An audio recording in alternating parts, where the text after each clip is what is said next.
Hello friends, আজকে আমি আপনাদের সাথে শেয়ার করব এঁচোড়ের রেসিপি। আপনারা হয়তো অনেকে অনেকভাবে এঁচোড় বানিয়েছেন, কিন্তু আমি আমার মা দিদার থেকে শিখেছি এই রেসিপি। খুবই ঘরোয়া উপকরণ দিয়ে বানানো এবং স্বাদ অতুলনীয়। তো চলুন দেখে নেওয়া যাক আজকে আমি এঁচোড় কিভাবে বানাচ্ছি। প্রথমে কড়াইতে পরিমাণ মতো তেল দিয়ে দেব টুকরো করে রাখা আলু এবং লবণ দিয়ে ভালো করে লাল লাল করে ভেজে তুলে নেব।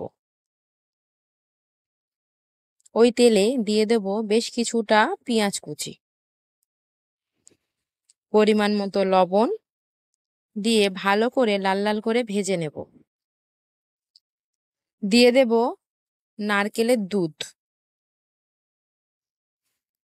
দিয়ে ভালো করে নাড়াচাড়া করে দিয়ে দেব আদা বাটা এবং রসুন বাটা, দিয়ে ভালো করে কষাবো। দিয়ে দেব চিংড়ি মাছ, একটু ভাজা ভাজা করে নিলে যখনই তেল ছাড়বে আবার পরিমাণ মতো দেব নারকেলের দুধ। এখানে কিন্তু কোনো জল ব্যবহার আমি করছি না, অল্প অল্প দুধ দিচ্ছি আর কষাচ্ছি।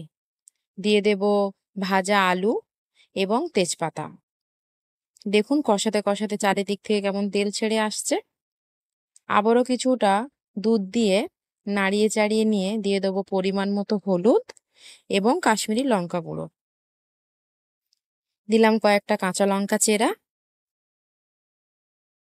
দিয়ে ভালো করে কষিয়ে এরকম কালার হলে তেল ছেড়ে আসলে দিয়ে দেবো আগে থেকে সিদ্ধ করে রাখা এঁচোড়। এঁচোড়টা আমি নুন হলুদ এবং লঙ্কা দিয়ে সেদ্ধ করেছিলাম। দিয়ে ভালো করে নারকেলের দুধ দিয়েই কিন্তু কষাবো। টেস্টটাকে ব্যালেন্স করার জন্য দিলাম চিনি এবং গোটা গরম মশলা।